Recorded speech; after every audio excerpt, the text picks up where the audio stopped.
Assalamualaikum warahmatullahi wabarakatuh. Selamat siang teman-teman. Perkenalkan, nama saya Bagas Gifari Eko Saputra dari kelompok 3. Salah satu anggota kelompok 3 yang akan membawakan presentasi mengenai geohistori kehidupan peradaban lembah sungai Indus pada masa 3000 sampai 1000 sebelum Masehi, ditinjau dari segi teknologi dan mata pencarian. Untuk latar belakang dan kajian teori akan dibawakan oleh teman saya, saudara saya Iwano. Kepada Iwano dipersilakan. Selamat siang semua teman-teman. Perkenalkan, nama saya Yones Yonadot Masang dari kelompok 3. Di sini saya akan menjelaskan hasil presentasi kelompok 3. Berikutnya adalah latar belakang. Latar belakang dipilihnya tema ini adalah peradaban Sungai Indus merupakan salah satu peradaban yang besar di masa lampau. Benda-benda peninggalan merupakan suatu bukti sejarah tentang suatu peradaban. Peninggalan tersebut menunjukkan bahwa lembah Sungai Indus merupakan peradaban yang telah maju, bahkan melebihi kebudayaan lain pada saat itu. Kebudayaan tersebut tercermin dari kemampuan bangsa pendukungnya dalam membuat benda-benda bernilai seni tinggi.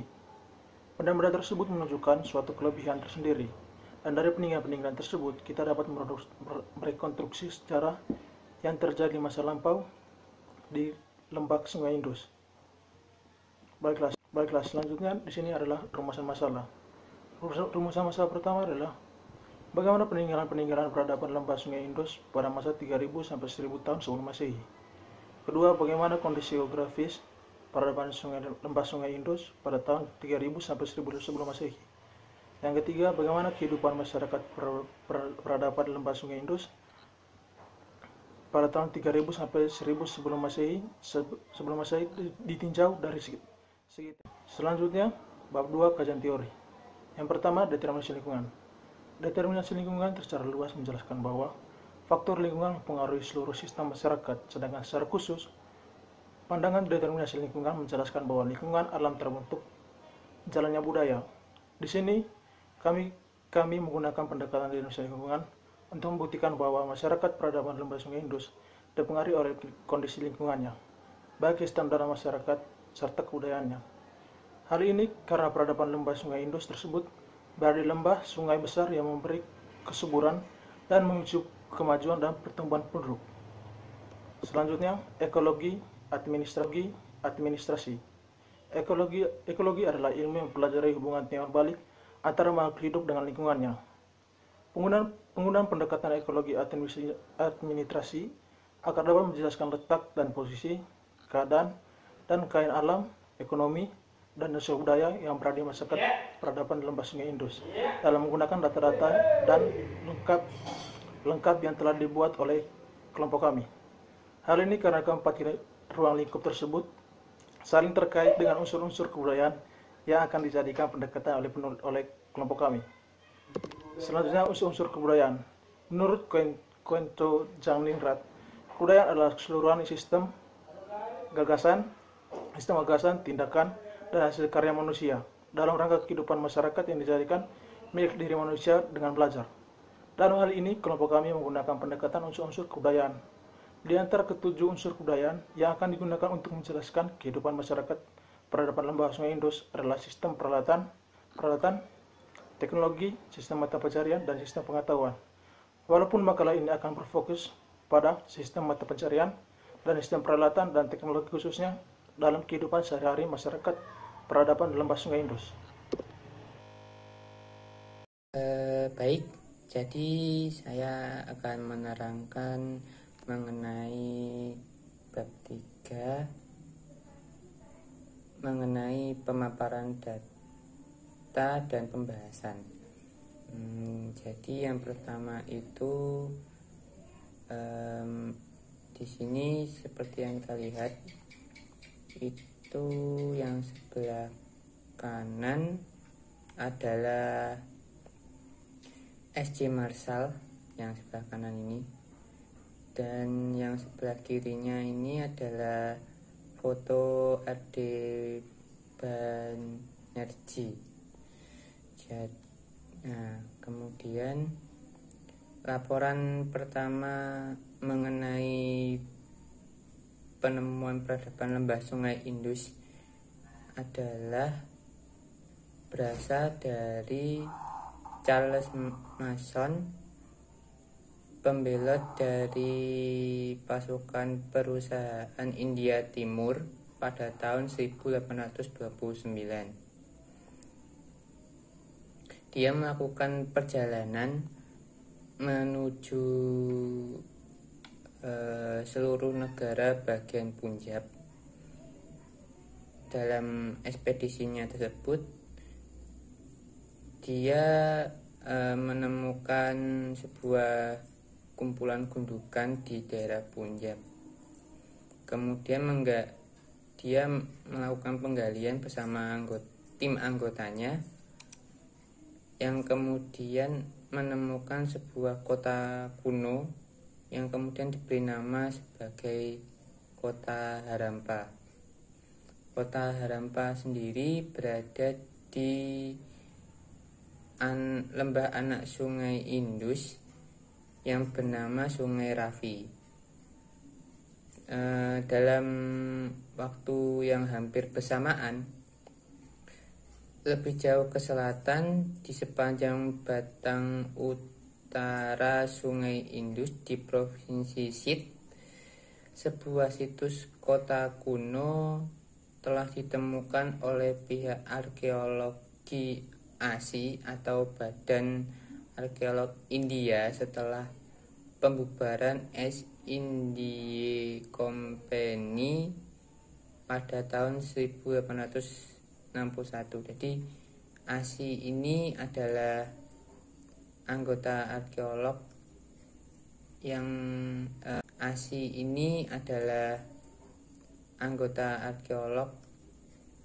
yang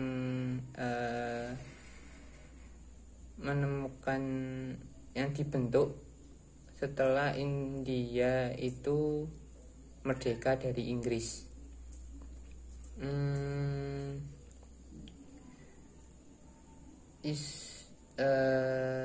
Pemimpin dari arkeologi ini adalah M.S.J. Marshall. Pada tahun itu situs kota tersebut diberi nama sebagai Mohenjo-daro sesuai dengan tempat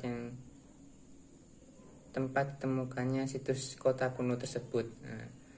Kemudian penggalian kedua kota kuno tersebut oleh Marshall diambil alih dan masa memerintahkan arkeolog ASI yang bernama Ramsahni dan timnya untuk menggali lebih dalam kedua situs kota kuno tersebut. Penggalian ini berlanjut dan melibatkan arkeolog dunia seperti Dr. Bhandarkar tahun 1911, Dr. Banerjee tahun 1919 dan dilanjut tahun 1922 sampai 1923, kemudian oleh M.S. Vance tahun 1924. Penggalian terus berlanjut hingga tahun 1944. Hasil dari penemuan yang telah ditemukan oleh para arkeolog ASI tersebut antara lain yang pertama itu kota. Jadi yang pertama itu ada dua situs kota kuno, yaitu Harappa dan Mohenjo-daro. Yang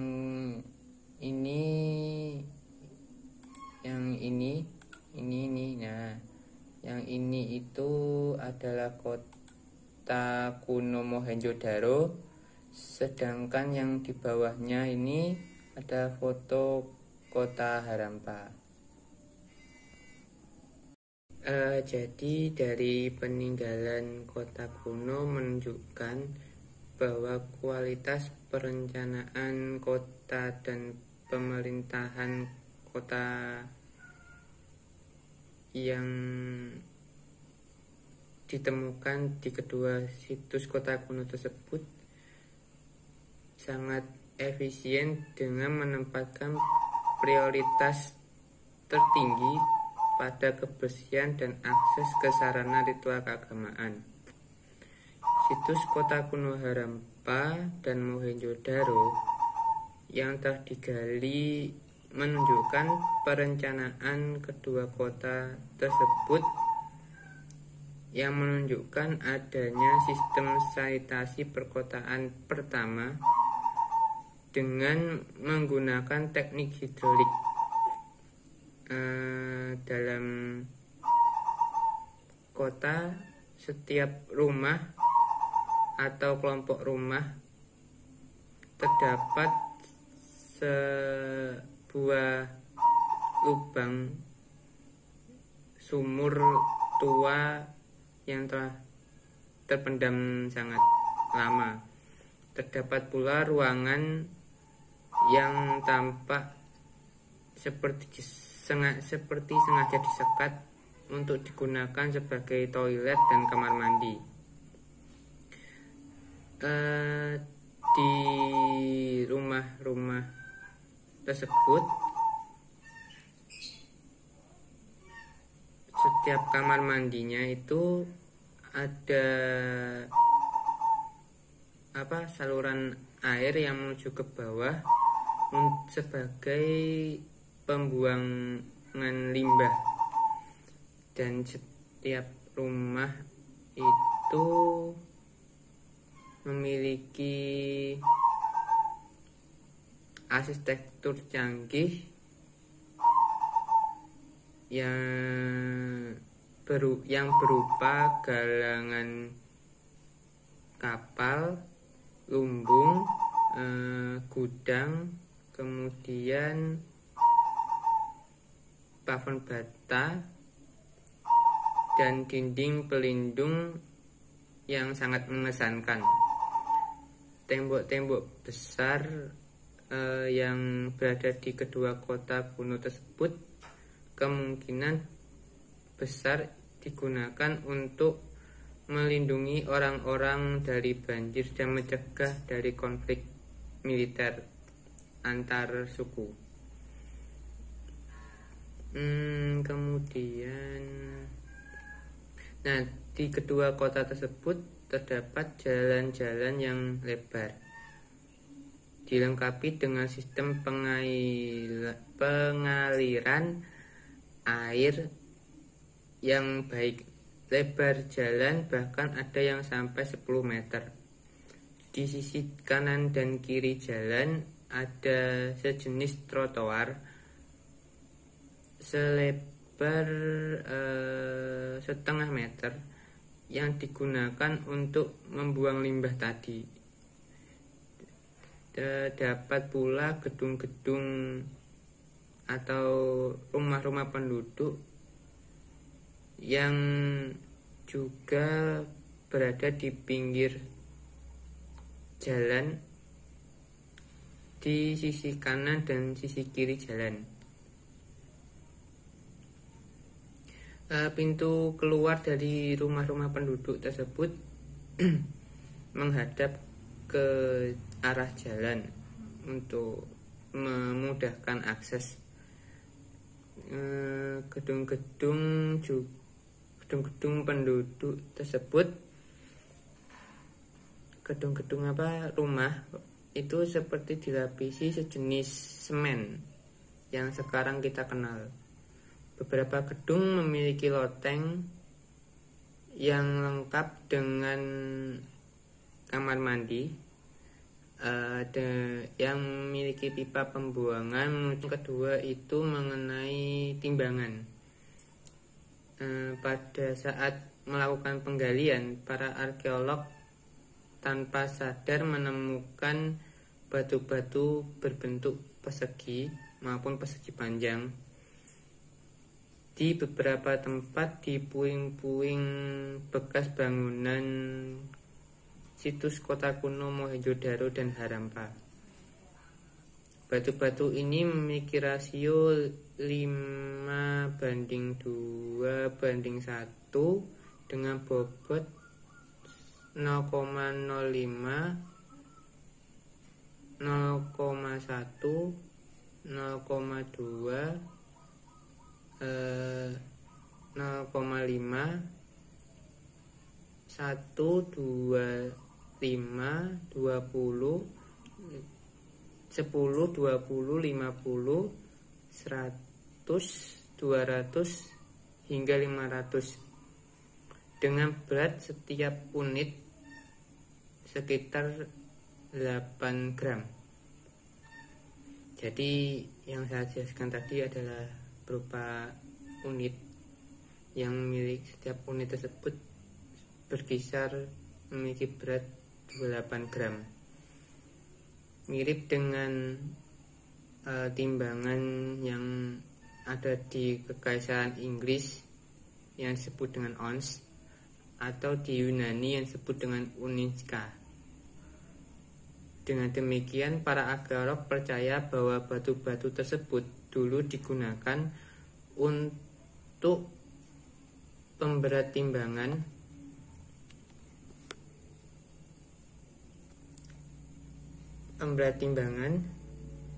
untuk mengukur berat benda yang akan dijual.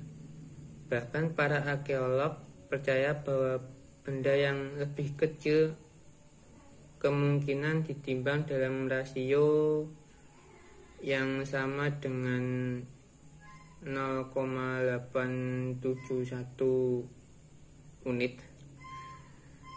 Namun seperti pada kebudayaan lainnya, bobot aktual dari suatu benda itu beragam di setiap daerah. Jadi tidak bisa dijadikan acuan dalam hal berat benda. Para arkeolog juga menemukan sebuah batu ujian yang mengandung garis emas yang mungkin digunakan untuk menguji kemurnian emas. Teknik ini masih digunakan oleh masyarakat India sampai saat ini. Kemudian yang ketiga adalah patung manusia. Jadi dalam penggalian yang dilakukan oleh para arkeolog itu menemukan beberapa patung yang mirip dengan manusia yang sangat realistis di peradaban lembah sungai Indus, ya, di kedua kota tersebut. Yang paling terkenal adalah patung perunggu seorang gadis penari ramping yang berhias gelang ditemukan di situs kota kuno Mohenjo-daro. Kemudian ada dua patung realistis lainnya yang telah ditemukan di Harappa, dan penampilan kedua patung tersebut berpawakan klasik bentuk manusia. Patungnya berpose seperti penari yang seperti seorang laki-laki dan tubuh jantan jasper merah. Keduanya sekarang di Museum Nasional Delhi. Dalam penemuan patung-patung tersebut, Marsha terkejut saat melihatnya untuk pertama kali, karena dia tidak percaya bahwasanya kedua patung tersebut patung-patung tersebut dibuat oleh peradaban yang sangat lampau sebelum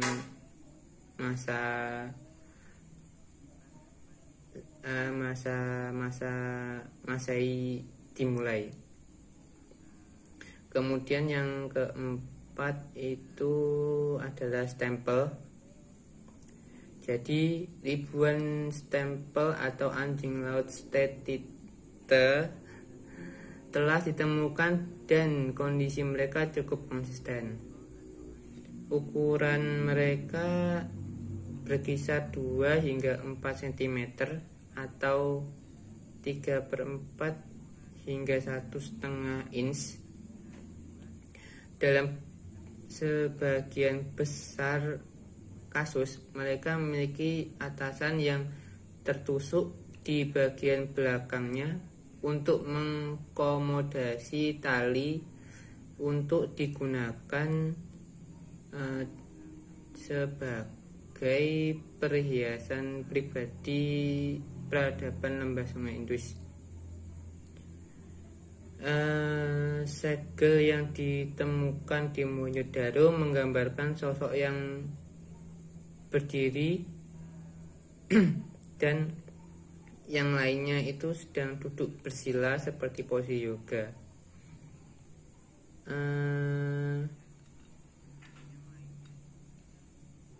Angka tahun dari setiap stempel itu oleh Marshall diidentifikasi secara beragam.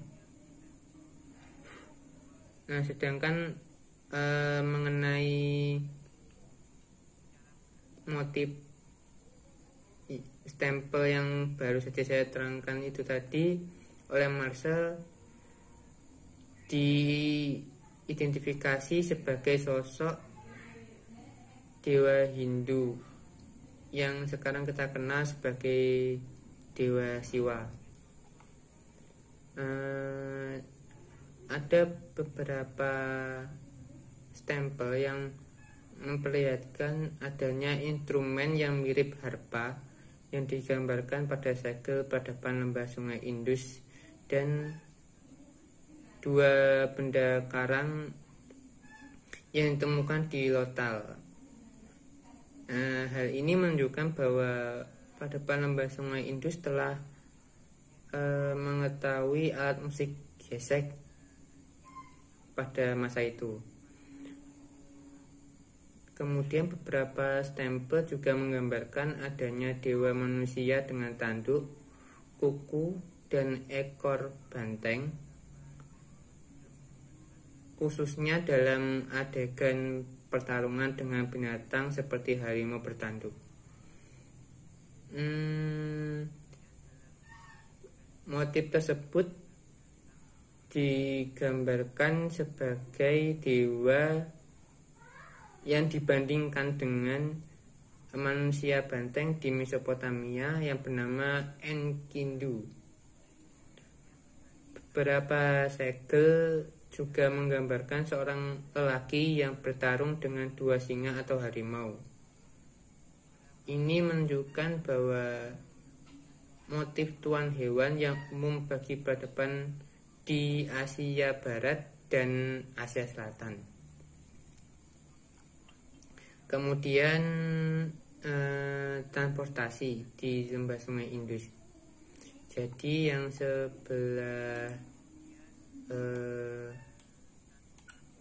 sebelah kanan ini menggambarkan seorang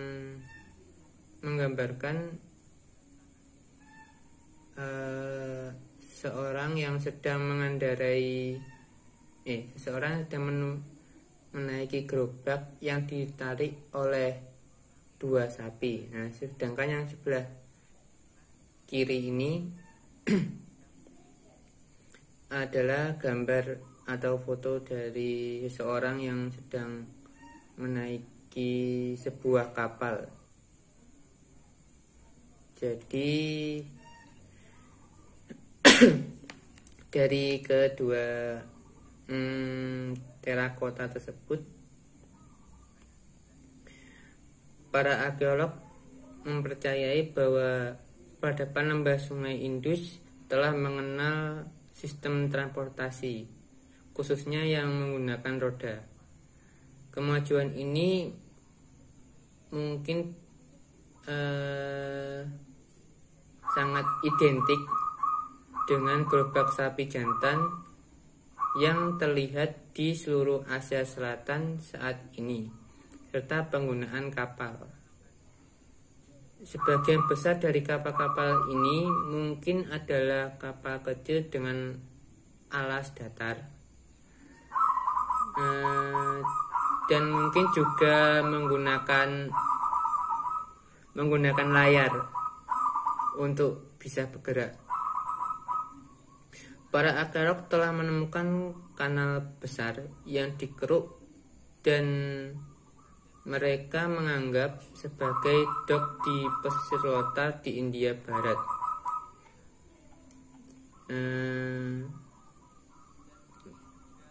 Jaringan kapal yang luas yang digunakan untuk irigasi juga telah ditemukan oleh H.P. Van Vries, dan kemungkinan besar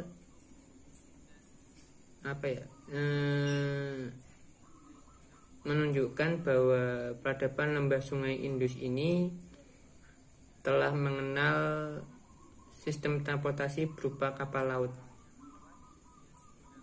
yang berwujud seperti perahu air yang dibangun dengan papan, dilengkapi dengan satu tiang pusat yang mendukung layar, serbuk atau kain tenun.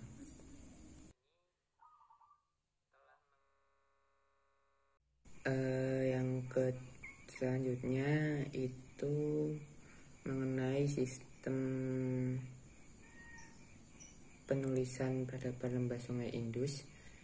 Jadi ini adalah foto 10 karakter peradaban lembah Sungai Indus dari gerbang utara kota Dholavira yang dijuluki sebagai Papan Dholavira.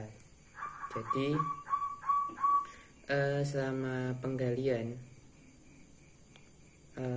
para arkeolog itu telah menemukan antara 400 sampai 600 simbol Indus yang berbeda. Telah ditemukan pada segel, tablet kecil, pot keramik, dan lebih dari selusin bahan lainnya, termasuk papan nama yang nampaknya pernah digantung di pintu gerbang benteng dalam kota, yaitu kota Dholavira, peradaban lembah Sungai Indus. Prasasti khas peradaban lembah Sungai Indus tidak lebih dari 4 sampai 5 karakter yang sebagian besar berukuran kecil, yang panjangnya pada permukaan memiliki panjang kurang lebih itu 2,5 cm atau 1 inch persegi. Terdapat 17 tanda panjang yang terpanjang pada objek manapun. Ditemukan pada 3 wajah berbeda dari objek yang diproduksi massal. Peradaban lembah Sungai Indus ini memiliki sistem penulisan yang memiliki 26 simbol. Kemudian di Goa Edakal di distrik Wayanad di Kerala terdapat gambar yang berkisar antara periode awal 5000 sebelum Masehi hingga 1000 sebelum Masehi. Para arkeolog mempercayai bahwa lukisan tersebut berasal dari kelompok pelukis termuda yang memberitakan sebuah peradaban yang kemungkinan berhubungan ke peradaban lembah Sungai Indus. Selanjutnya yaitu sistem kepercayaan atau agama. Jadi yang ini itu adalah stempel Pasupatri, sedangkan yang ini itu adalah stempel swastika. Kedua stempel ini dipercaya oleh para arkeolog sebagai simbol dari sistem keagamaan peradaban lembah Sungai Indus.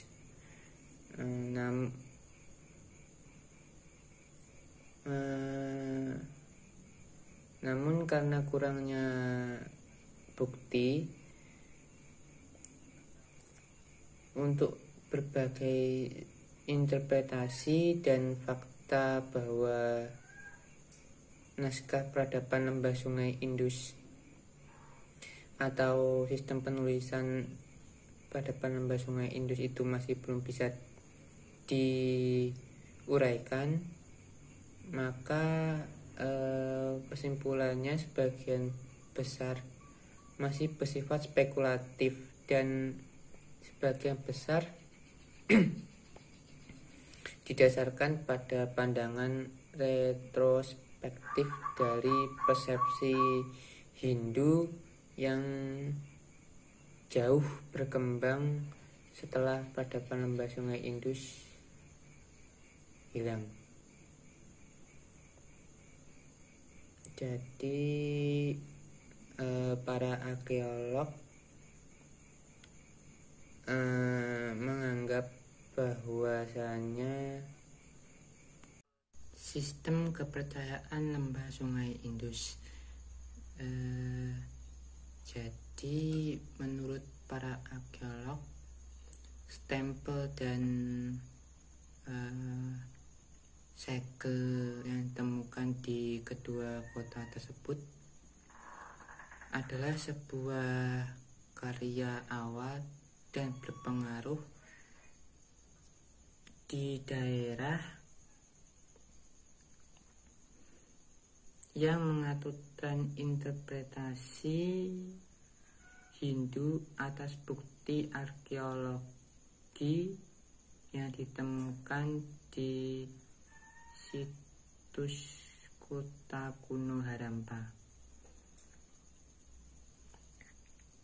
Ya, jadi menurut John Marshall pada tahun 1931 mengidentifikasikan hal yang telah ditemukan sebagai ciri-ciri menonjol dari agama masyarakat peradaban lembah Sungai Indus.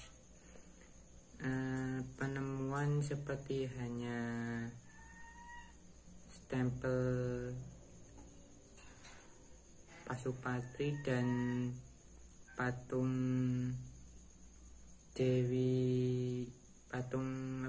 gadis penari itu dianggap sebagai dewa laki-laki yang hebat dan seorang dewi ibu, di mana kedua dewa ini dianggap sebagai dewa kesuburan. Pendewaan atau pemujaan terhadap hewan dan tumbuh-tumbuhan, representasi dari lingga dan yoni, dan penggunaan pemandian dan air dalam praktek keagamaan merupakan simbol-simbol yang berada pada artefak-artefak yang telah ditemukan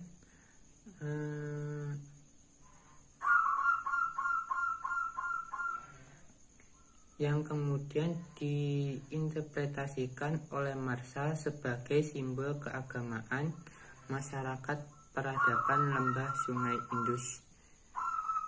interpretasi Marshall ini banyak diperdebatkan pada masa itu sampai saat ini.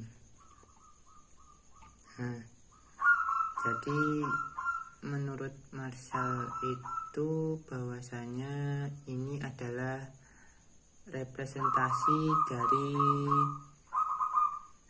agama Hindu Siwa yang berkembang di India pada masa kemudian. Nah, kemudian kita akan membahas kondisi geografis peradaban lembah Sungai Indus. Jadi peradaban lembah Sungai Indus adalah peradaban pada zaman perunggu di wilayah barat laut Asia Selatan. Berlangsung sekitar abad 3300 sebelum Masehi hingga 1300 sebelum Masehi.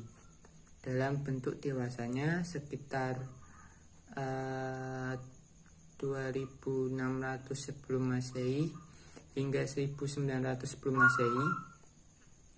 Daerah letak Sungai Indus berada di wilayah barat laut India.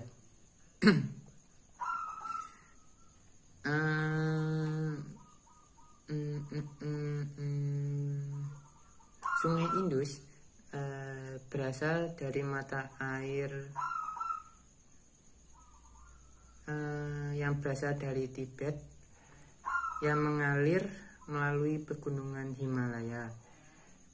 Setelah menyatu dengan beberapa anak sungai yang lainnya, akhirnya bermuara di Laut Arab. Bila kita lihat peta yang dewasa saat ini, itu terlihat bahwasanya lembah Sungai Indus mengalir di daerah Pakistan, tetapi cabang-cabangnya berada di daerah 5 aliran Sungai Punjab, distrik Punjab. Kelima cabang aliran sungai tersebut bernama Jhelum, Ravi, Chenab, Beas, dan Studley. Sungai Indus mengalir di daerah perbukitan Baluchistan sebelum bermuara di Laut Arab. Panjang Sungai Indus kurang lebih 2.900 km.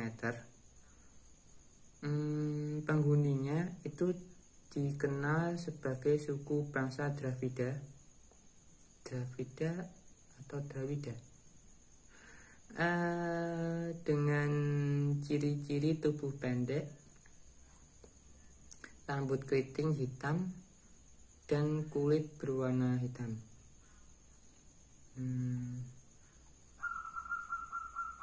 Kemudian seperti yang kita lihat pada peta ini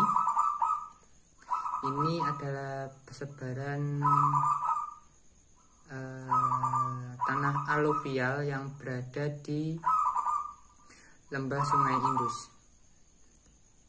Ini yang bergaris-garis putih ini tanah aluvial. Jadi di bawah tanah aliran sungai lembah Sungai Indus itu terdapat endapan fluvial yang diperkirakan oleh para sejarawan atau sarjana dari India sebagai mitos Sungai Saraswati yang diceritakan di kitab Weda, dikarenakan bukan kitab Weda tapi Rig Weda. Nah, yang diceritakan atau dinyanyikan dalam kitab Rig Weda, kumpulan nyanyian yang disusun sebelum abad kedua sebelum Masehi.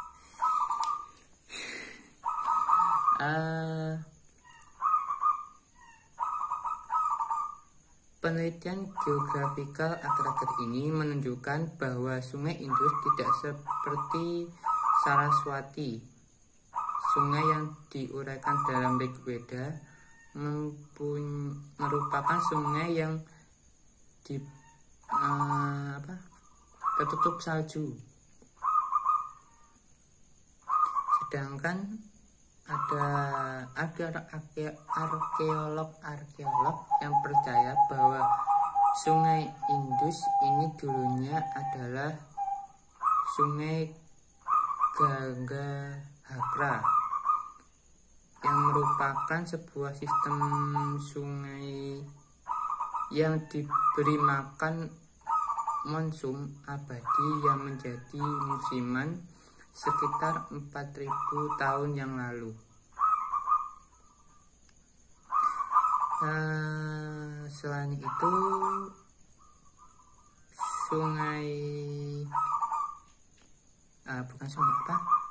para arkeolog yang percaya dengan Rig Weda itu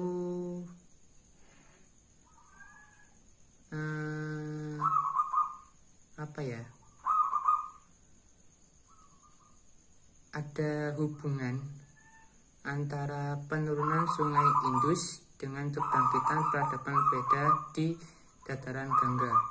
Namun para sejarawan menanggapi hal tersebut sebagai penurunan Sungai Indus dengan kebangkitan peradaban Veda di Sungai Gangga itu sebagai substansial yang terputus, di mana belum ditemukan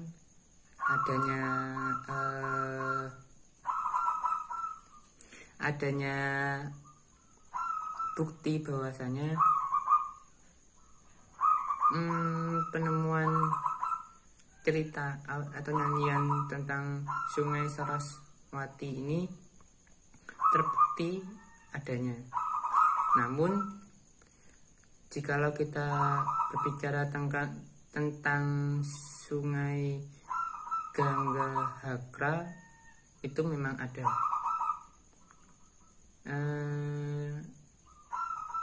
Terbukti dari adanya, jika kita melihat peta, ada garis putus-putus.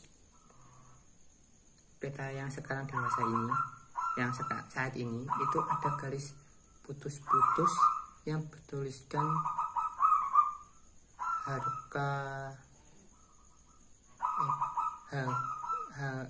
Gangga Hakra. Berarti arkeolog membuktikan bahwasanya sekitar 6500 sebelum Masehi itu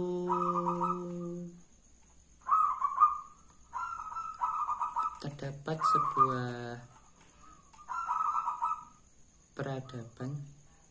sebuah sungai besar, bukan peradaban, sungai besar sungai besar yang mengalir di daerah tersebut, yang kemudian mengering menjadi anak-anak sungai, dan juga termasuk salah satunya adalah Sungai Indus ini. Kemudian seorang pendeta bernama Gupta itu berpendapat bahwa unsur-unsur sepeda seperti kuda, artar, api, dan penerbangan hewan telah ada di tempat yang disebut dengan situs budaya Indus Saraswati. Sedangkan arkeolog bernama Giosan pada tahun 2012 itu berpendapat bahwa banyak orang yang berspekulasi bahwa sistem fluvial Ganggar Hakra kadang-kadang diidentifikasikan sebagai sungai mitos Saraswati yang telah hilang. Hal ini karena dalam kitab Veda dijelaskan bahwa sungai itu memiliki ciri-ciri seperti hanya sungai Saraswati yang selalu ditutupi oleh salju sepanjang tahun. Adanya glasier besar yang memberi makan sungai tersebut yang berasal dari pegunungan Himalaya sebagai sumber potensi dari sungai-sungai seperti hanya sungai Yamuna ataupun sungai Sutlej. Kebetulan sungai Indus ini mengalir dari pegunungan Himalaya melalui Tibet. Namun kurangnya sayatan berskala besar atau kurangnya bukti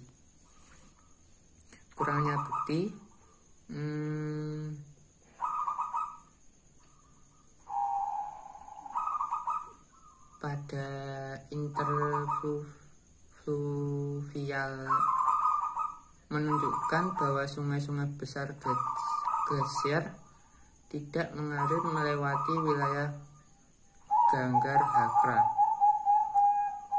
selama periode Holocene.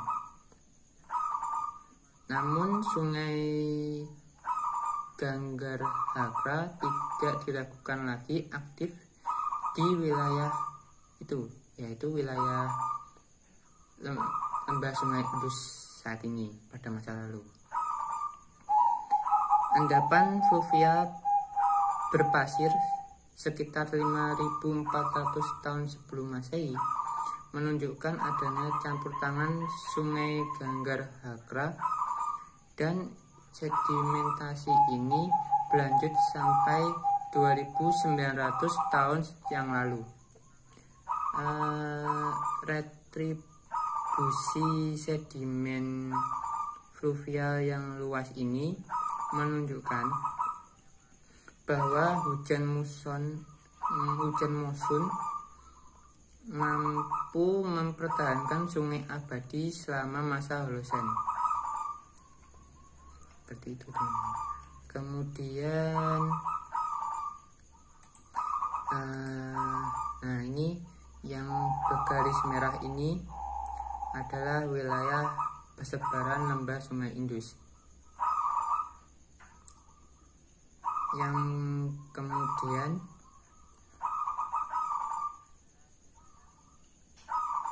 dari hal ini bisa kita lihat pula bahwasanya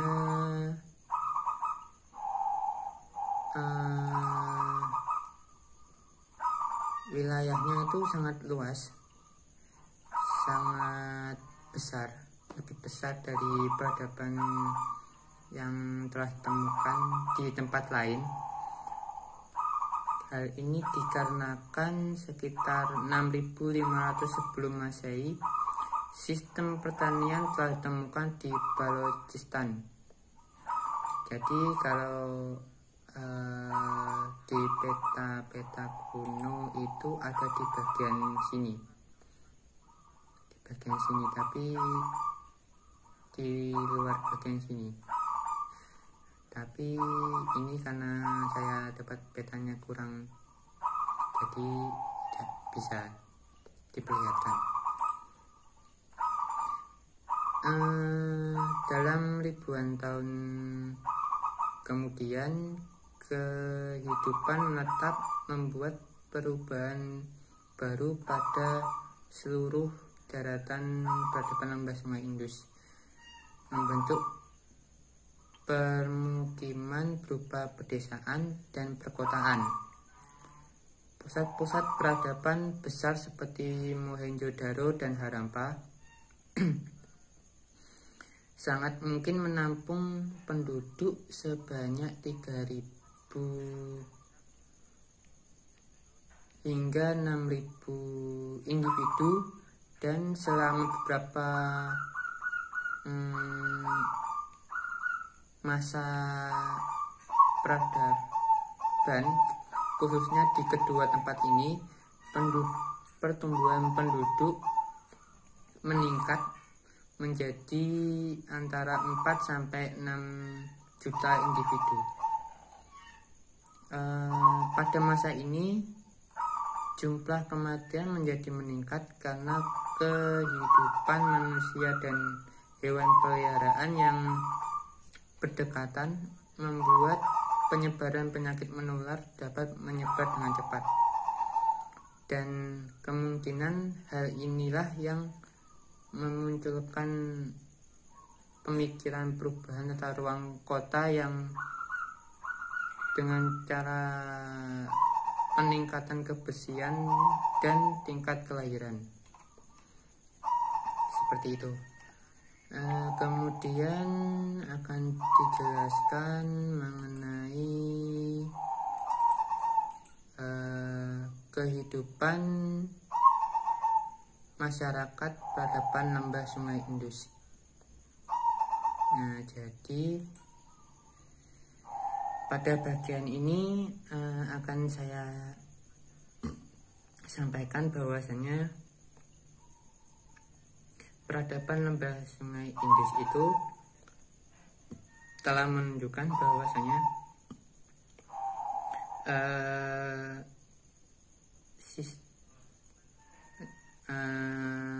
7 unsur kebudayaan yang diterangkan oleh Kuncoro Ningrat pada tahun 1990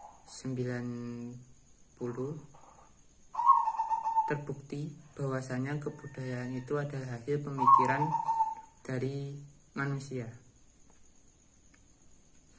dalam menghadapi ekologi atau lingkungan yang dia tempati.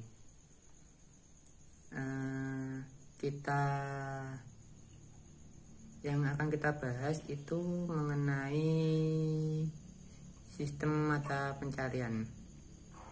Jadi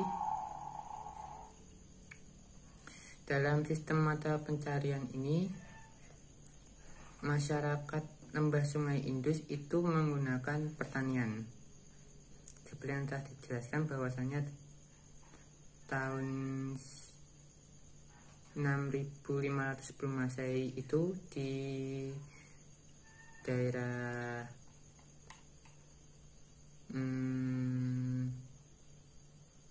Baluchistan, lebih tepatnya di daerah Margat, itu terdapat sebuah sistem pertanian. Walaupun di Margat ini adalah sebuah peradaban berbentuk desa, namun bisa dikatakan bahwasanya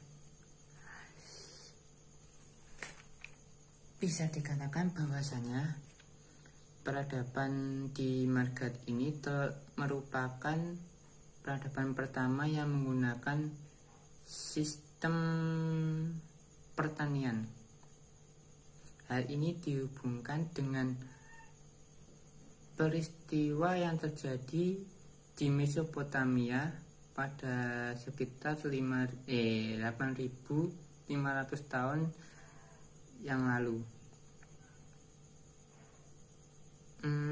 Saya kurang paham mengenai peristiwa yang terjadi di Mesopotamia tahun 8500 sebelum Masehi, karena tidak membahas itu. Tapi di sini terlihat bahwasanya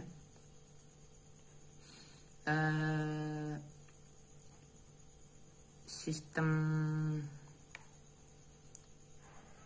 pertanian ini dipelajari oleh bangsa Drawida yang tinggal di Megat melalui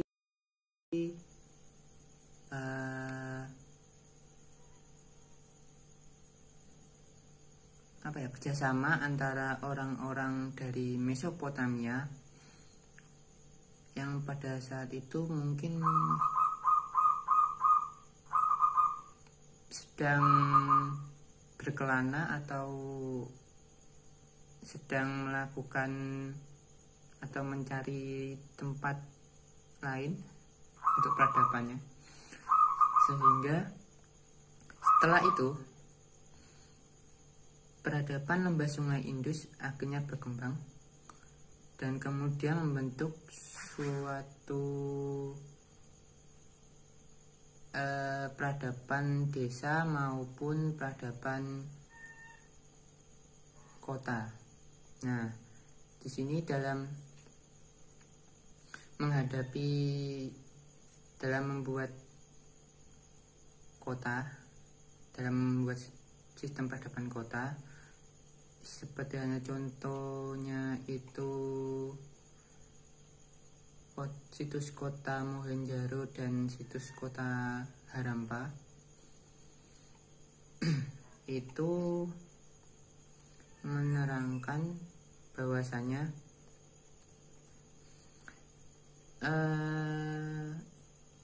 adanya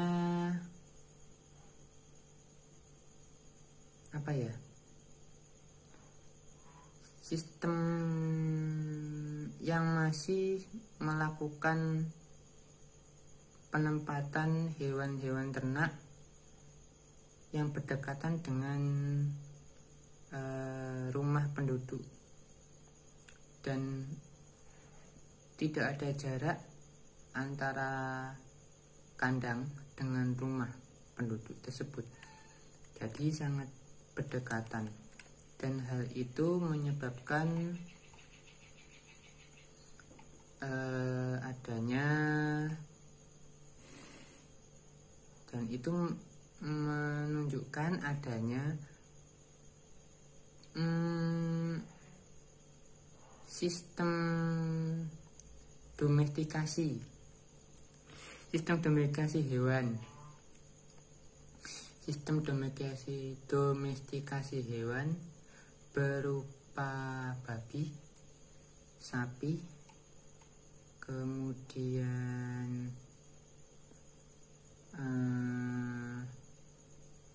kerbau dan lain sebagainya, dan juga sistem domestikasi tumbuh-tumbuhan seperti halnya beras dan gandum yang memiliki masa panen sendiri-sendiri, masa tanam sendiri-sendiri, seperti itu. Kemudian seiring berjalannya waktu, ekonomi peradaban lembah sungai Indus itu tidak hanya bergantung pada pertanian ataupun kerajinan, melainkan dengan berdagang. Jadi mereka telah menemukan bahwa peradaban lembah sungai Indus itu bukanlah satu-satunya peradaban yang ada di dunia ini. Jadi hal ini terbukti oleh penemuan para arkeolog selama 4300 sampai 3200 sebelum Masehi dari periode Kalkolitik atau zaman tembaga, di mana wilayah peradaban lembah sungai Indus menunjukkan kesamaan keramik dengan Turkmenistan Selatan dan Iran Utara, yang menunjukkan mobilitas dan perdagangan yang cukup besar. Selama periode tersebut terdapat kesamaan dalam tembikar, stempel, arca, ornamen, dan lain-lain. Hal ini mendokumentasikan perdagangan karavan. Dilihat dari penyebaran artefak peradaban lembah sungai Indus, jaringan perdagangan secara ekonomi terintegrasi ke wilayah yang sangat luas, termasuk wilayah bagian Afghanistan, wilayah pesisir Persia, India Utara, dan India Barat, dan Mesopotamia. Ada beberapa bukti yang menunjukkan bahwa terjadi perdagangan antara peradaban lembah sungai Indus yang meluas ke Kreta dan mungkin sampai ke Mesir. Ada jaringan perdagangan maritim yang luas yang beroperasi di antara peradaban lembah sungai Indus dan Mesopotamia dengan perantara melalui perdagangan antara pedagang yang tinggal di Dilmun atau yang sekarang merupakan wilayah Irak. Secara umum diasumsikan bahwa perdagangan di sebelah barat berlanjut ke Teluk Persia menggunakan jalur laut ketimbang dengan jalur darat. Walaupun hal ini belum dibantah oleh arkeolog lain, namun bukti yang sangat jelas adalah distribusi artefak peradaban lembah sungai Indus di semenanjung Oman, di Bahrian, dan di selatan Mesopotamia, membuat masuk akalnya serangkaian tahapan sistem transportasi laut yang menghubungkan peradaban lembah sungai Indus dengan Teluk Mesopotamia. Pada tahun 1980-an, penemuan arkeologi penting telah dibuat di Ras Al-Jiz atau sekarang daerah Oman, yang menunjukkan hubungan perdagangan peradaban lembah sungai Indus dengan semenanjung Arab menggunakan sistem kelautan. Selanjutnya kita akan membahas mengenai sistem peralatan dan teknologi. Yang pertama itu mengenai sistem tata kota peradaban lembah sungai Indus. Jadi sistem tata kota peradaban lembah sungai Indus itu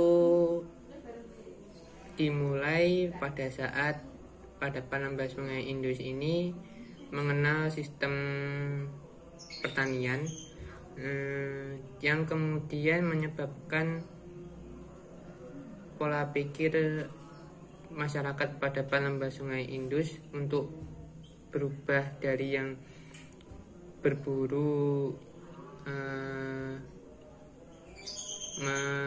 nomaden, berburu berpindah, menjadi menetap di suatu wilayah dan membentuk suatu perkampungan atau peradaban. Dalam seiring pada awal terbentuknya suatu peradaban atau suatu kota, Mohenjo-daro dan Harappa mungkin masing-masing berisi antara 3.000 hingga 6.000 orang, atau mungkin bahkan lebih dari itu. Dikatakan sebagian orang tinggal di daerah pedesaan. Pada puncak peradaban lembah Sungai Indus, anak benua mungkin berisi 4-6 juta orang. Namun hal ini menyebabkan masyarakat peradaban lembah Sungai Indus yang masih belajar mengenai tata kota mengalami permasalahan. Jumlah populasi masyarakat peradaban lembah Sungai Indus yang melonjak, varietas tanaman yang dihasilkan oleh masyarakat yang hanya berfokus pada makanan sereal yang kurang sehat, dan penataan rumah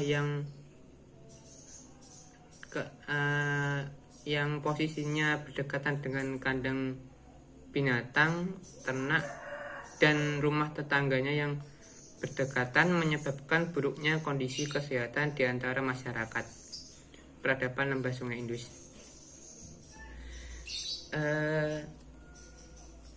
Lebih lanjut, penyakit infeksi menyebar dengan cepat dalam kehidupan yang lebih padat, seperti Mohenjo-daro dan Harappa. Kondisi manusia dan hewan yang dapat menyebabkan penyakit campak, influenza, dan penyakit lainnya dapat menyebar dengan cepat di sekitar penduduk yang padat seperti kota-kota besar seperti Mohenjo-daro dan Harappa. Hal ini dibuktikan dengan penemuan yang menunjukkan pernah terjadi penguburan massal di Mohenjo-daro. Dari peristiwa ini memungkinkan munculnya pemikiran untuk menata ulang kota peradaban lembah Sungai Indus, khususnya Mohenjo-daro dan Harappa, sehingga tercipta kota yang dapat kita lihat sekarang sebagai situs kota kuno Mohenjo-daro dan Harappa. Mereka menata ulang kota yang memiliki sistem drainase, sanitasi, dan mungkin juga memiliki tempat berupa rumah sakit. Walaupun belum ada bukti bahwasanya terdapat suatu tempat atau suatu ruangan yang mengidentifikasi bahwa tempat atau ruangan tersebut dulunya digunakan untuk melakukan pengobatan atau mengidentifikasikan bahwa ruangan tersebut atau tempat tersebut adalah sebuah rumah sakit. Kedua kota ini dibagi menjadi dua wilayah, yaitu wilayah kota atau pusat pemerintahan dan wilayah administrasi atau daerah pemukiman. Selanjutnya kita akan membahas mengenai transportasi. Jadi dalam penyebaran budaya, alat transportasi menjadi penunjang yang paling efisien. Hal ini karena bentang peradaban lembah Sungai Indus mencapai 1.500 km atau 900 mil dengan inti 30.000 hingga 100.000 km persegi atau 12.000 hingga 39.000 mil persegi, dan dengan lingkungan yang lebih beragam secara ekologi dari bidang ekonomi dan pengaruh budaya yang meluas hingga 10 kali dari daerah peradaban lembah Sungai Indus itu sendiri. Keseragaman budaya dan teknologi di peradaban lembah Sungai Indus sangat mencolok karena jarak yang jauh di antara setiap desa ataupun kota peradaban lembah sungai Indus. Jarak antara satu desa dengan desa maupun kota dengan kota berkisar antara kurang lebih sekitar 280 km atau 170 mil. Bila kita bandingkan dengan Mesopotamia, itu kota-kota di Mesopotamia rata-rata hanya berjarak sekitar 20 hingga 25 km atau 12 hingga 16 mil. Oleh sebab itu diperlukan alat transportasi yang mendukung jarak yang jauh antara kota yang satu dengan kota yang lain maupun desa yang satu dengan desa yang lain. Terakota yang memperlihatkan seseorang sedang menaiki gerobak yang ditarik dengan dua ekor sapi jantan menunjukkan penggunaan kendaraan yang telah menggunakan teknologi roda. Ditambah dengan adanya jalan yang lebar di kedua kota seperti Mohenjo-daro dan kota Harappa telah menunjukkan bahwa penggunaan kendaraan beroda digunakan oleh masyarakat peradaban lembah sungai Indus dalam kehidupan sehari-hari. Kemungkinan digunakan untuk perjalanan mengangkut hasil ladang mereka atau untuk perjalanan dalam peradaban ini. Hal ini karena ekologi peradaban lembah sungai Indus yang memiliki anak sungai memungkinkan penggunaan alat transportasi air juga, yang mungkin digunakan untuk perjalanan yang lebih jauh. Karena bisa dibayangkan bahwasanya jarak antara satu kota dengan kota yang lain itu sangat jauh, dan jika menggunakan jalur darat itu akan sedikit susah karena terkadang satu kota atau suatu desa itu berada di seberang sungai. Jadi untuk menyeberangi sungai tersebut akan sangat susah, apalagi kalau sungainya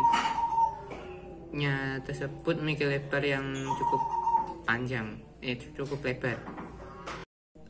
Sedangkan mengenai peralatan yang digunakan oleh masyarakat peradaban lembah sungai Indus menunjukkan adanya indikasi bahwa masyarakat peradaban lembah sungai Indus telah mengenal sistem api.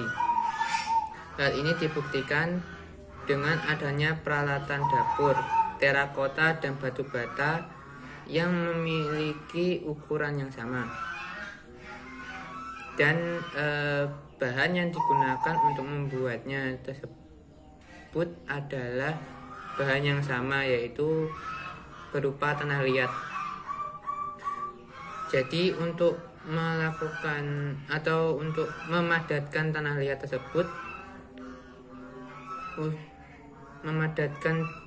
tersebut supaya menjadi keras, diperlukan tungku batu yang di dalamnya ada api yang panas untuk memasak tanah liat tersebut. Seperti itu. Kemudian sistem pengetahuan. Jadi di sistem pengetahuan ini akan dibahas mengenai hubungan sistem pengetahuan dengan sistem-sistem yang lain yang terdapat dalam unsur-unsur kebudayaan. Nah, jadi mengenai sistem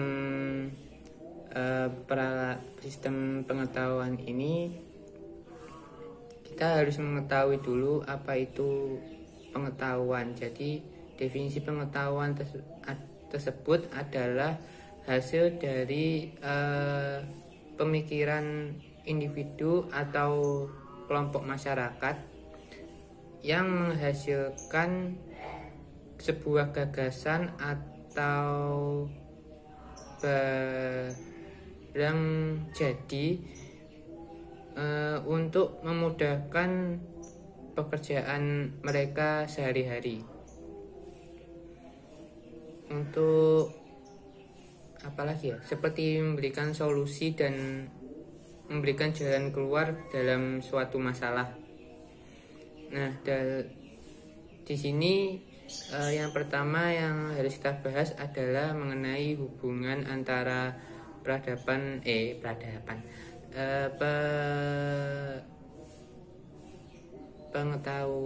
sistem pengetahuan dengan sistem bahasa peradaban lembah Sungai Indus. Jadi dalam menyebarkan pengetahuan itu memerlukan suatu perantara. Dan perantara yang digunakan adalah sistem bahasa, baik bahasa yang tertulis maupun bahasa lisan. Jadi dalam menyebarkan pengetahuan hasil pengetahuan tersebut,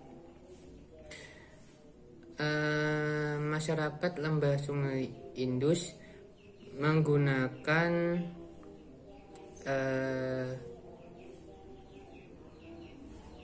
suatu seperti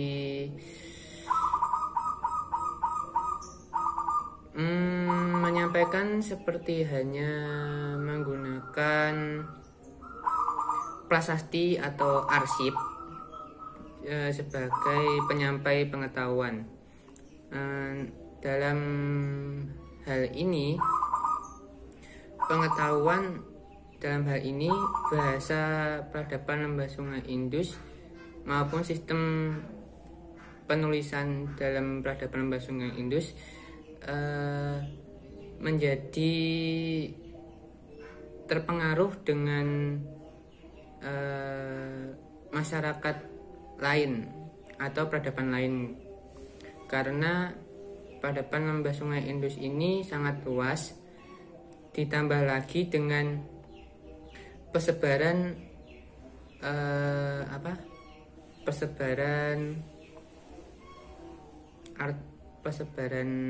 kebudayaan yang terlihat di beberapa peradaban lain seperti Mesopotamia, Persia, Oman maupun Iran. Jadi kemungkinan juga terdapat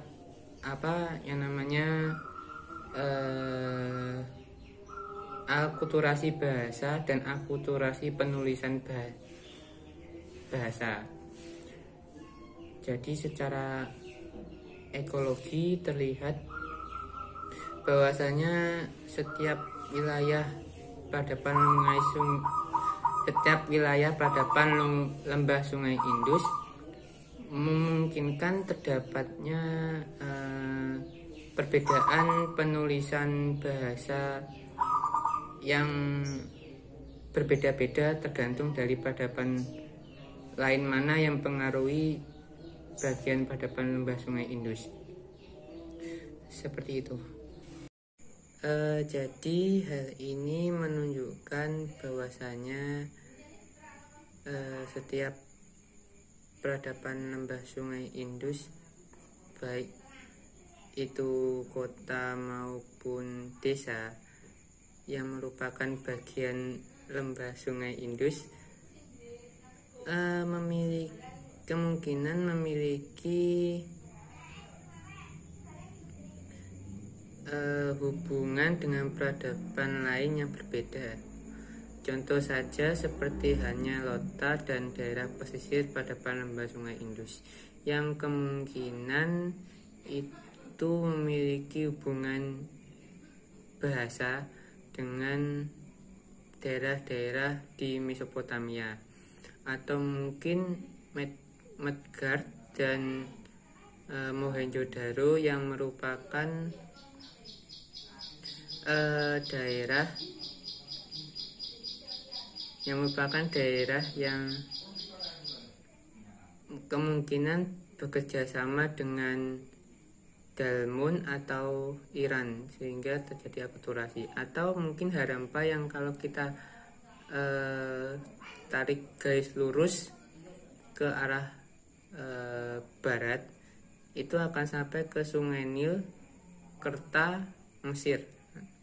Jadi di sini bisa terlihat bahwasanya ekologi pun mempengaruhi sistem bahasa yang terdapat di lembah Sungai Indus. Seperti itu teman-teman. Jadi selanjutnya yang akan kita bahas adalah hubungan antara sistem pengetahuan dengan sistem sistem kepercayaan peradaban lembah Sungai Indus. Jadi peradaban lembah Sungai Indus ini menurut Marshall itu mengenai penemuan patung penari dengan segel Pasupatri yang menurut Marshall itu diimplementasikan sebagai dewa-dewa Hindu yang berkembang setelah peradaban lembah Sungai Indus ini berakhir.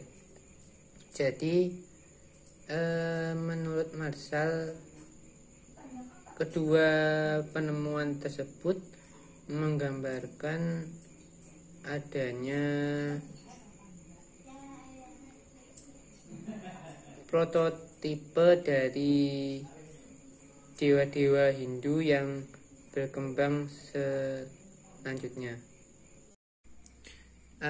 Menurut Iwayan Regik dalam makalahnya yang dipresentasikan di seminar nasional yang diselenggarakan di Universitas Udayana yang berjudul Peradaban Lembah Sungai Indus, Peradaban Lembah Sungai Sindu dan Keberadaannya di Indonesia, menyebutkan bahwasanya beliau ini tidak sepenuhnya mendukung implementasi dari Marshall.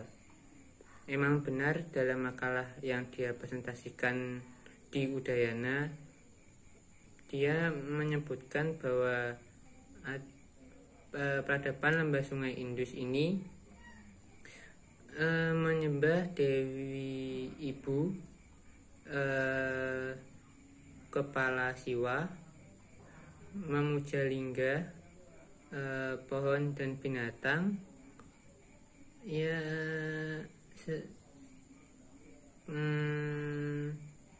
seperti kayak itu gambaran dewa-dewa yang dipresentasikan oleh Iwayan Regik. Namun setelahnya dia menyebutkan bahwasanya ada alkulturasi dua peradaban, yaitu peradaban bangsa Dravida dan bangsa Arya, dan menyebutkan bahwasanya Hinduisme itu berkembang karena adanya akulturasi budaya antara kedua peradaban tersebut. Jadi terdapat semacam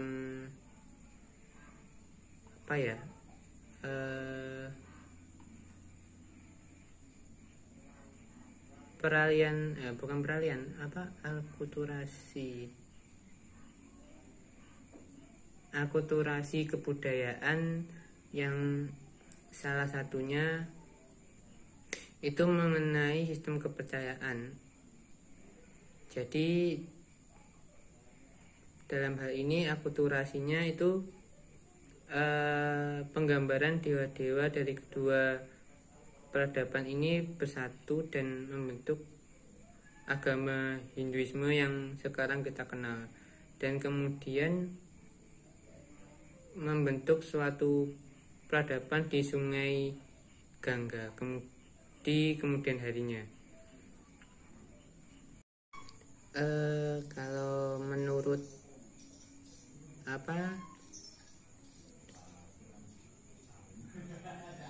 fungsi dari dewa-dewa peradaban lembah Sungai Indus ini,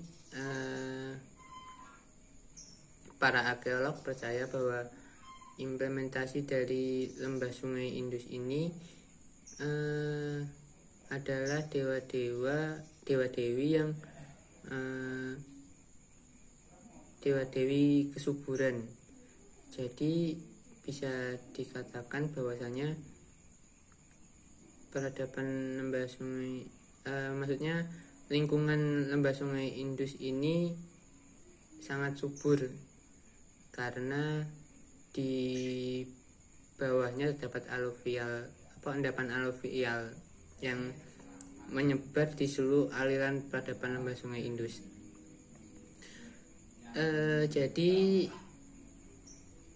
di sini bisa kita bayangkan bahwasanya ekologi ini juga mempengaruhi sistem kepercayaan atau agama, di mana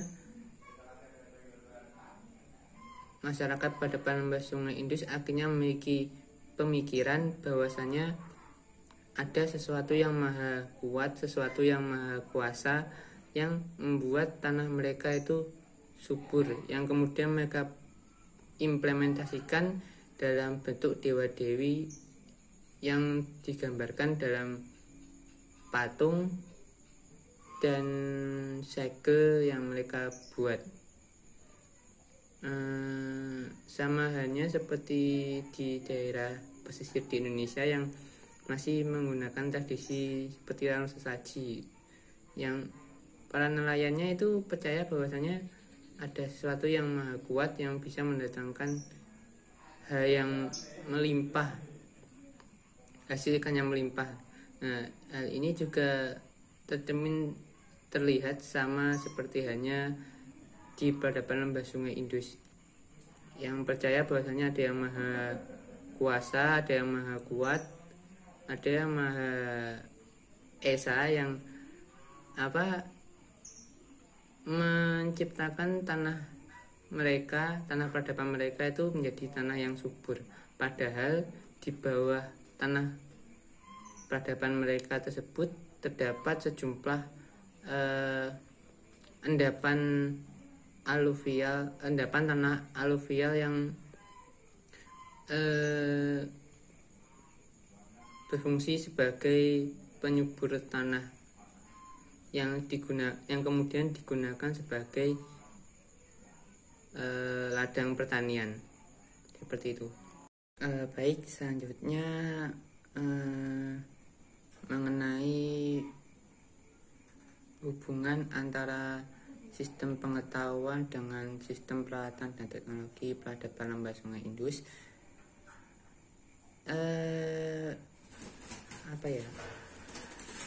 Tadi kan sudah diterangkan kalau pengetahuan itu adalah hasil gagasan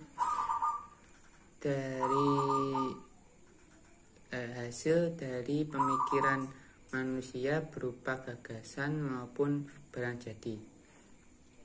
Nah, mengenai barang jadi dari pengetahuan itu sendiri adalah sistem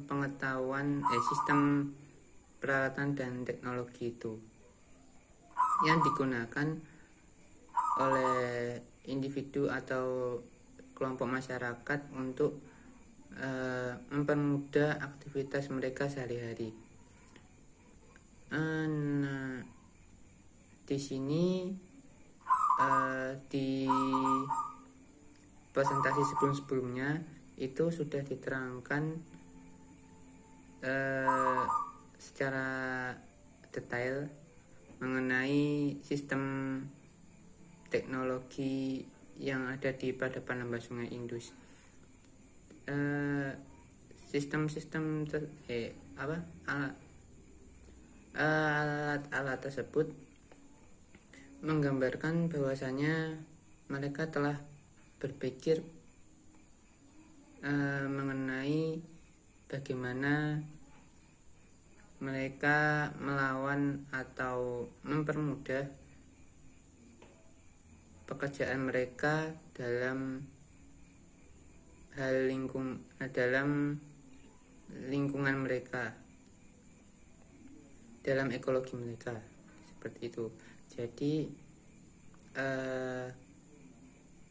mereka menggunakan sistem transportasi, sistem tata ruang kota, sistem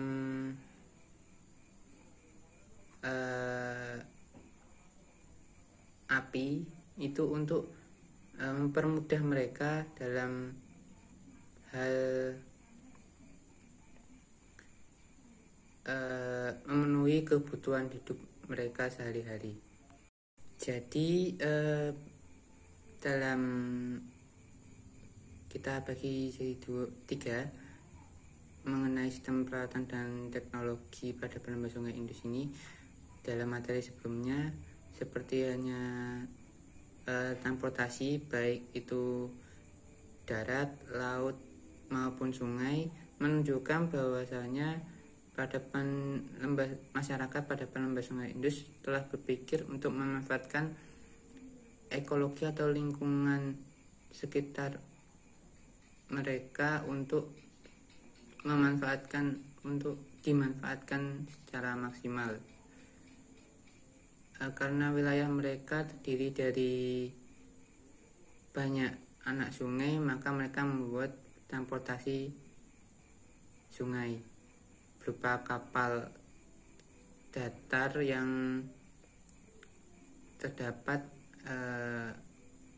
layar untuk bergerak, atau sistem roda untuk transportasi darat untuk melakukan perjalanan yang tidak terlalu jauh dari tempat mereka tinggal, atau sistem transportasi laut berupa kapal yang terdiri dari susunan papan dengan tiang pusat yang menggunakan kain tenun untuk belayar sebagai layar.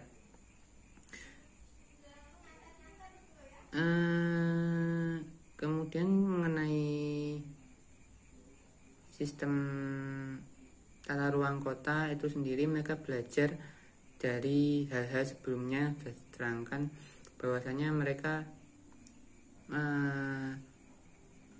melakukan sebuah terobosan baru, sebuah sistem baru yang disebut dengan yang sekarang kita kenal dengan drainase dan sanitasi untuk menjaga lingkungan mereka dan juga menjaga diri mereka sendiri. Mengenai sistem penemuan api untuk memadamkan tanah liat itu sendiri menunjukkan dua hal, dimana yang pertama itu menunjukkan bahwa masyarakat pada lembah Sungai Indus telah berpikir untuk memanfaatkan beberapa wilayah yang dianggap dapat menghasilkan tanah liat. Jadi mereka telah menentukan mana wilayah yang cocok untuk pertanian, mana wilayah yang cocok untuk produksi tanah liat. Kemudian yang lainnya itu bagaimana cara mereka berpikir bagaimana caranya untuk memadatkan tanah liat tersebut agar bisa awet, agar bisa tahan lama dan tidak mudah rusak. Dan bisa kita bayangkan dengan wilayah yang luas seperti itu, berapa hektar tanah yang menghasilkan tanah liat di peradaban lembah Sungai Indus, sehingga mereka sendiri bisa membuat sebuah platform bata yang ukurannya itu setiap bangunan sama dan dipanaskan dengan suhu yang sama, jumlah yang sama, dan hasil yang bisa dikatakan atau mungkin sama, seperti itu. Kemudian hubungan pengetahuan dengan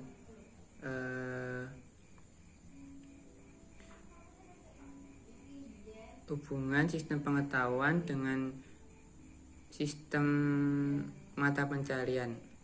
Jadi yang pertama itu mengenai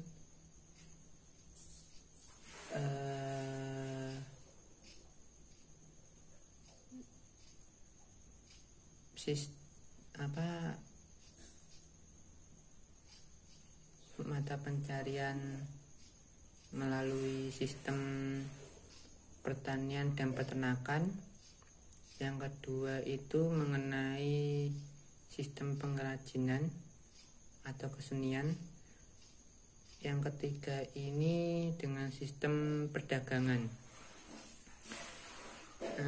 Di sebelum-sebelumnya sudah dijelaskan secara gamblang bahwasanya sistem pertanian dan peternakan ini mengandalkan domestikasi hewan dan tumbuhan.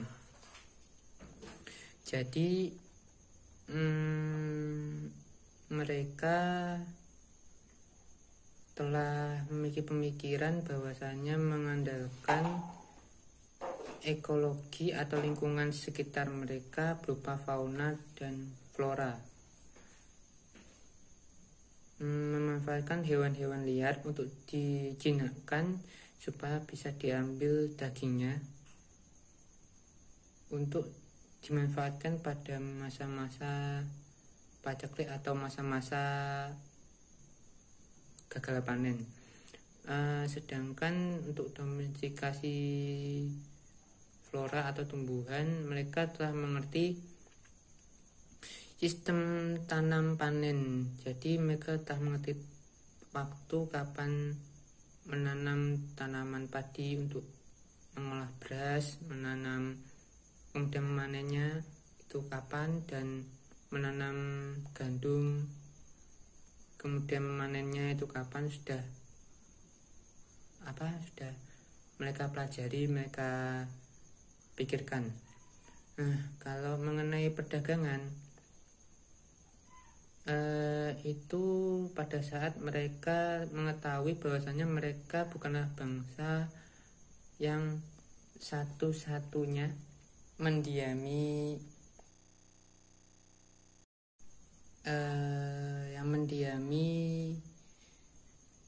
bumi ini. Jadi mereka sadar bahwasanya ada bangsa lain selain bangsa Dravida yang berada di luar wilayah mereka, dan mereka melihat bahwasanya hasil panen, hasil bumi ataupun hasil kerajinan bangsa lain itu belum ada di wilayah mereka, sehingga mereka melakukan perdagangan dengan melalui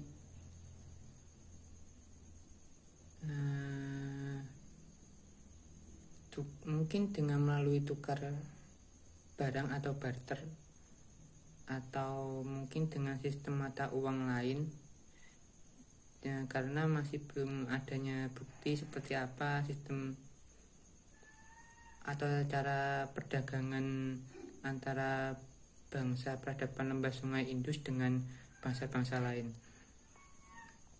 Namun ada bukti yaitu timbangan.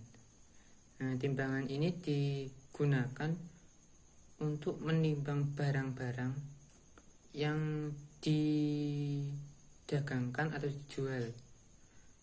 Jadi mereka tak berpikir bahwasanya untuk mengukur berat barang antara satu dengan barang yang lain itu harus memerlukan alat yang bisa digunakan untuk mengukur perbedaan antara barang satu dengan barang yang lain, seperti itu. Nah, mengenai hubungan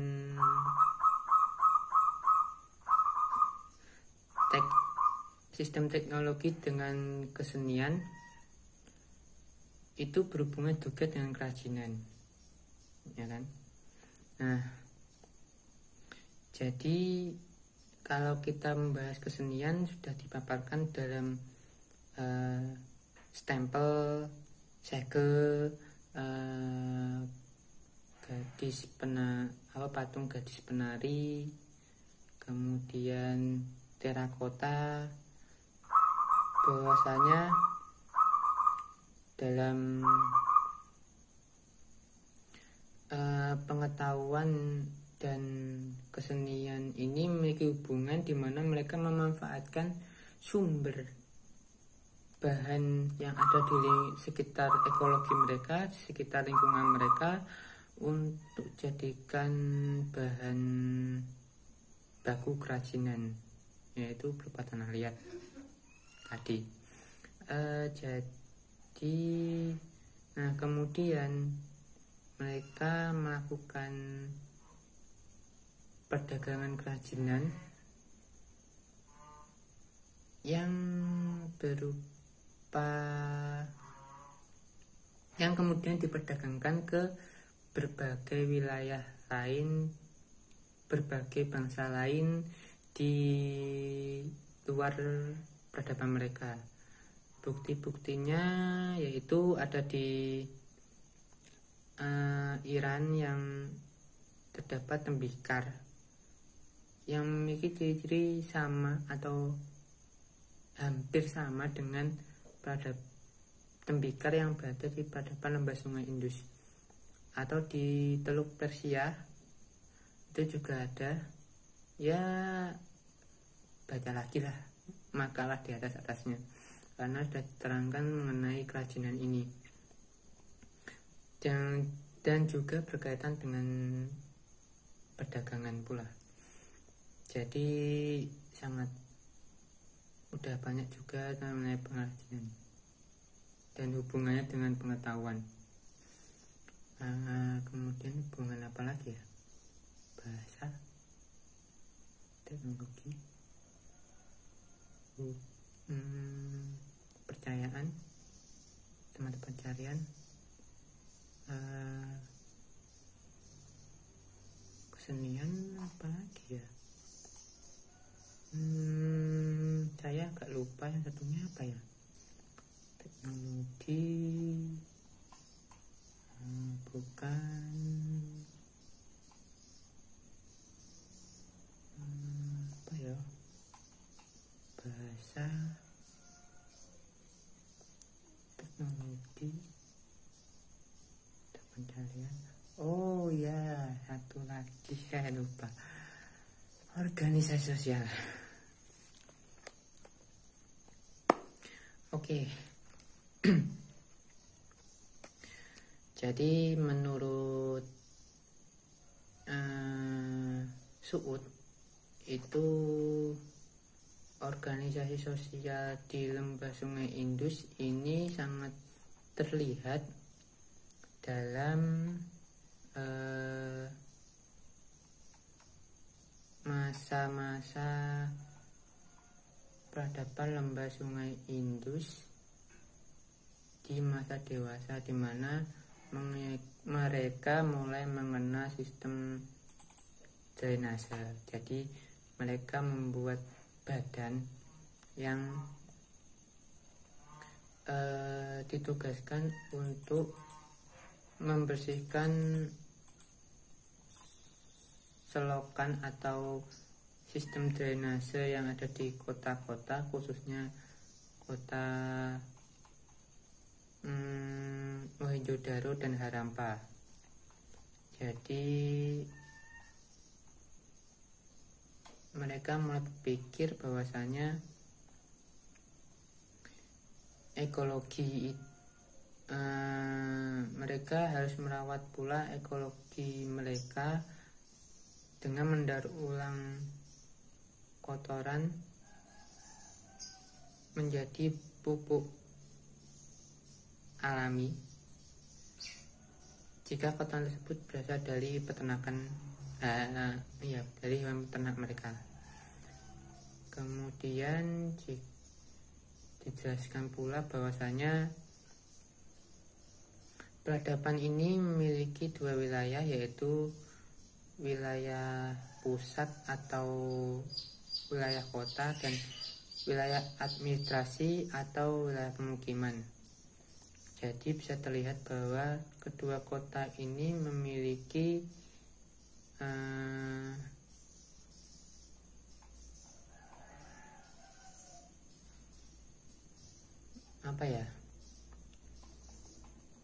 memiliki seorang pemimpin atau seorang penguasa di mana bertugas untuk mengatur masyarakatnya. Jadi kemungkinan besar di setiap kota maupun desa itu memiliki kepala suku ataupun pemimpin untuk mengatur masyarakatnya agar dapat menjaga lingkungan. Jadi ada timbal balik atau pemikiran mengenai timbal balik untuk menjaga ekologi atau lingkungan mereka. Seperti itu. Jadi kesimpulan dari makalah ini adalah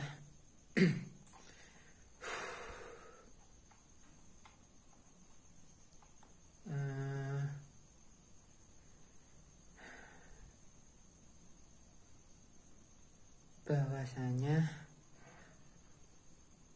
peradaban lembah Sungai Indus memiliki kebudayaan yang sangat maju. Peradaban mereka telah menunjukkan bahwa pendekatan yang dilakukan oleh penulis terbukti benar. Pendekatan yang kami lakukan itu terbukti benar, bahwa kebudayaan manusia pada masa lalu tergantung pada lingkungan alamnya yang disebut dengan teori determinisme lingkungan. Hal ini menyebabkan manusia tersebut berpikir untuk memanfaatkan lingkungan hidup mereka untuk dapat bertahan hidup. Dalam prosesnya, manusia ini berpikir dan belajar mengenai bagaimana memanfaatkan ekologi lingkungan mereka untuk bertahan hidup, mempermudah segala macam pekerjaan mereka, dan melakukan mata pencarian yang dapat menguntungkan secara ekonomi. Dari hal ini disebut dengan ekologi administrasi. Nah, dari pemikiran inilah terciptalah suatu kebudayaan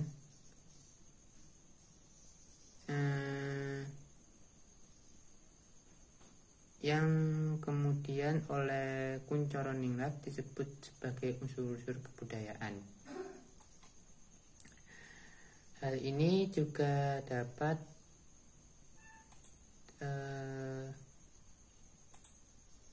diterapkan. Hal ini juga dapat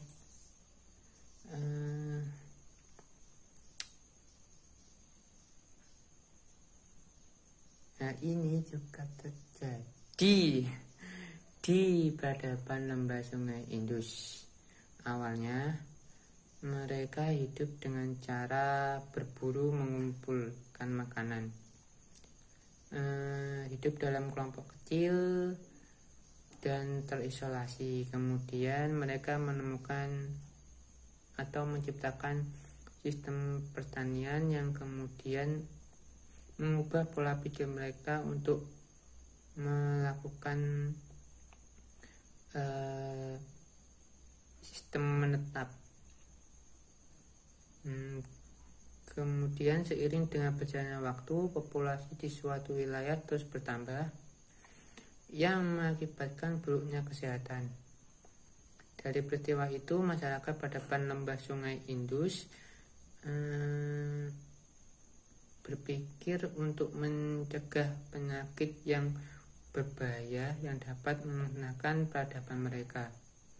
Akhirnya mereka berpikir untuk menata ulang kota mereka, membuat sistem drainase dan sanitasi. Mereka juga sadar kalau mereka bukan bangsa satu-satunya. Mereka juga melihat bahwa bangsa-bangsa lain tersebut juga memiliki hasil bumi atau hasil kerajinan yang belum ada di daerah mereka atau di peradaban mereka, sehingga mereka melakukan perdagangan dengan bangsa-bangsa tersebut. Nah, sekian dari presentasi hari ini. Terima kasih. Selamat mendengarkan.